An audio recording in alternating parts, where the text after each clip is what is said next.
You are listening to Feed 44, the official podcast channel of the Center for a Stateless Society. C4SS is an anarchist think tank and media center. For more information, please visit c4ss.org. Marriage Equality. Don't Let the Good Become the Enemy of the Perfect, by Cory Massimino. Posted on c4ss.org, June 30th, 2015. Read by Tony Dreher. It's about damn time. The rest of the United States finally caught up to the libertarians on June 26th when the Supreme Court ruled 5-4 to legalize same-sex marriage nationwide. It only took 43 years, but it looks like the authoritarian right wing is losing influence as young people grow increasingly skeptical of power structures. Let's celebrate this victory accordingly and appreciate the justice achieved by so many Americans who can now marry. But let's not allow the good to become the enemy of the perfect. Elizabeth Tate reminds us the very act of calling it gay rights erases the identity and experiences of everyone else within the queer community. Gay is only one identity, and marriage equality does not help bisexual folks, transgender folks, and many others. We mustn't dismiss the identity of some marginalized groups when discussing or fighting for other related marginalized groups, even if they are both mentioned in the same common acronym.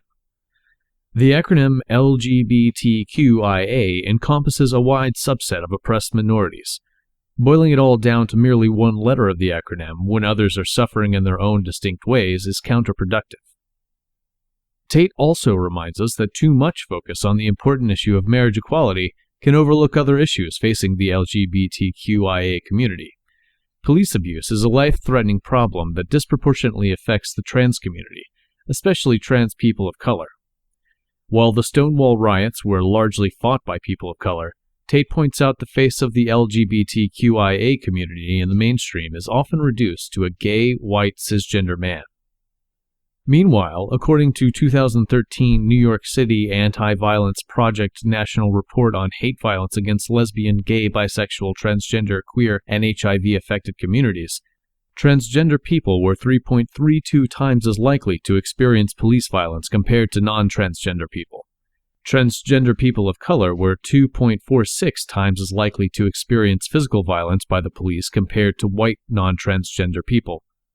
Transgender women were 2.9 times as likely to experience police violence compared to overall people reporting violence, and transgender women were 2.71 times as likely to experience physical violence by the police compared to overall people reporting violence. When looking at non-police violence, according to the prior year's report, 73.1% of all anti-LGBTQ homicide victims in 2012 were people of color, and 53.8% of anti-LGBTQ homicide victims in 2012 were transgender women. The mainstream narrative that Tate has criticized is characterized by privilege.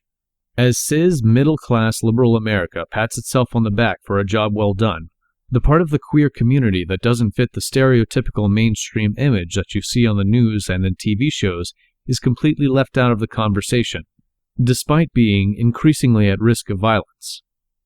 While the legalization of same-sex marriage is important enough for Obama to shine rainbow colors on the White House, the fact that even though transgender immigrants made up only 1 of every 500 detainees, they accounted for 1 of every 5 cases of sexual assault, isn't important enough for him to give an undocumented transgender activist as much as a courteous response.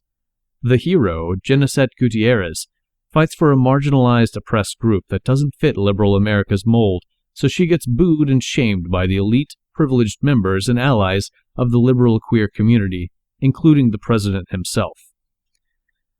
This most privileged human being on the planet is willing to dine and party with his friends at the taxpayer's expense for Gay Pride Month, but isn't willing to do a damn thing about the fact that of 104 immigrants who told an Immigrations and Customs Enforcement officer that they were afraid of being put in detention because of their sexual orientation or gender identity between October 2013 and October 2014, 81 were placed in detention anyway.